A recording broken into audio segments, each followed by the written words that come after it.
মাত্র অফিস থেকে আসলাম। আপনাদের সাথে কিছু ইম্পর্টেন্ট কথা আছে যেটা অনেক জরুরি, কিন্তু শরীরটা অনেক ক্লান্ত। তারপরেও না বললে আপনাদের সাথে রাতের ঘুমটা হবে না। তো চলেন রুমে যে বাকি কথা বলি।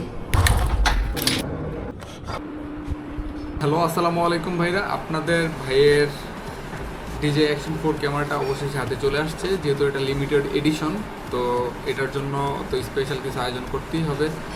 ক্যামেরা অ্যাঙ্গেল 120 FPS, তো সিন